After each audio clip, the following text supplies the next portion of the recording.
Mike, are not so sure Antonio Brown will work in Tampa.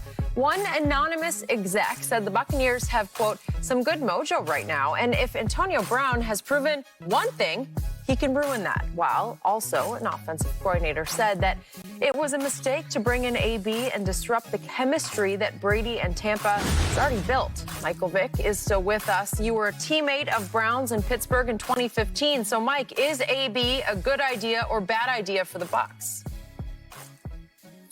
I think AB is a great idea. And the one thing I know about AB, he's going to work extremely hard, man. He's one of the hardest workers that I've ever been around in the game of football. Comes in early, stays late after practice, goes to the jug machine, catches about 300 or 400 balls. You know, I think he'll be an example of what to do in terms of on the football field for, you know, the guys around him. And you know, there's not one guy for the Tampa Bay Buccaneers who's the feature receiver, a guy who's going to go catch, you know, 5 or 6 balls for 100 and something odd yards every week. The ball distribution has been there. They spread the ball around the way it's supposed to be spread around, and that's because of Tom and his knowledge of the offense, you know, as they continue to move forward and get better. And I think Antonio will fit right in. I mean, he does some great things, and you can play him at any position. So, you know, one week he may be a decoy. The next week he may be the feature receiver, and that's just the way the Tampa Bay Buccaneers offense is built right now. So, you know, this is a great fit for this team, and I think Antonio understands this is the team concept that's going to be on full display, and he has to fall in. You were there in Pittsburgh with him. Was there a team concept in Pittsburgh? We had our issues in the beginning, Antonio and myself. One, because, you know, we didn't have a chance to really get to gel and spend time together throwing the football in the preseason. I got there fairly late. So when I started to play, Antonio wanted the ball. He wanted me to throw it to him. And every time I went back and watched the game and watched the film over and over again, I second-guessed myself on a lot of situations, and I felt like I should have thrown the ball to Antonio a lot more. He was open way more than I thought, and he was a lot better than what I thought he was at the time.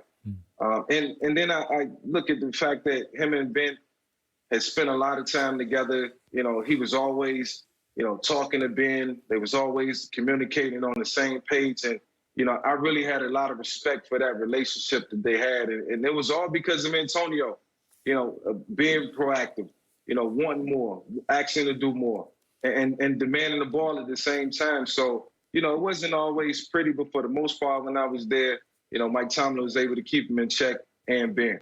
Well, I mean, why we got to keep a grown man in check? I mean, think about it. As hard as he worked off the field, he worked equally as hard as tearing that team apart. He did the exact same thing when he got to the Oakland Raiders. Not me personally. As a player, I'm all about harmony. I'm all about keeping the locker room as a young guy, understanding, working my way. Because I was a 6th-round draft pick just like Antonio Brown. I worked my way up and became one of the team leaders in the locker room.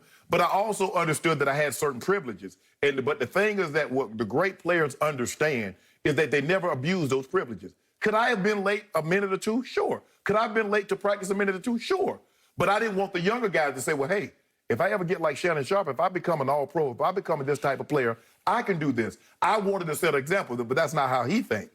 He thought about Antonio. And for me, as a player, I wouldn't want him on my team.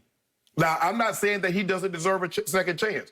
Tom vouched for him. Bruce Arians says, okay, come on in, but not me. Now, let me tell you what's going to happen. And I don't know how many people know this, but before I sat up here, 15 years ago, I was in the NFL. I played 14 years. Let me tell you how the locker room worked. Let me tell you how the receiver, because I was a receiver and a tight end. Now, I've been the guy for a while. I'm used to getting my balls. You know, hey, Skip, I like to get fed too. My grandpa used to say, hey, I get fed first. You know what I'm saying? I've been here the longest. I'm the man. I get fed first. Nobody ate before Papa. We understood that. Mike Evans says, hold on, I've been here the longest.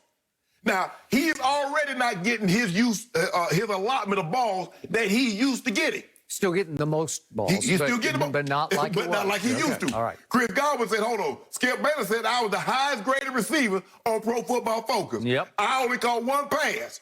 Scotty Miller said, I was doing my thing. People starting to say, hey, Scotty Miller, he looking like a Julian Edelman, a Wes Welker, a Danny Amendola. Now, all of a sudden, AB comes in. Gronk said, I'm getting my little plays, too. Now, don't forget about me. I'm getting my little plays, too. Now, here come AB. And they force feed AB. Mike Vick, you've been in locker rooms. You know how that look. You played with Roddy White. You played with Algie Crumpler. You know what's going to happen. When they start feeding AB that ball, you already know what's going to happen, Mike. Tell the people at home what's going to happen, Mike. Well, fortunately for me, you know, I got those guys when they was young. So I was able to school them out and coach them and you know, really be hard on them when I needed to. They wasn't distractions. They didn't care about getting the ball, to their credit. And, you know, the thing for Antonio right now, what's the one thing that he's missing? He's missing the championship. He's missing the championship to solidify, you know, his path to Canton. And if he can come in and do it right this time around, you know, things can be different for him. So, you know, I think he's going to approach it with a totally different perspective. I think his appreciation for the game of football is going to be different. And obviously, the core principles and values that he's learned over the last 8 games, over the last year and a half, you know, translate to him on and off the field being a success. So, you know, I think he's going to have the utmost respect for Tom, B.A., Byron, and the rest of the team, because all eyes is on Antonio, and we're going to be watching his every move, and he knows that. I hope you're right.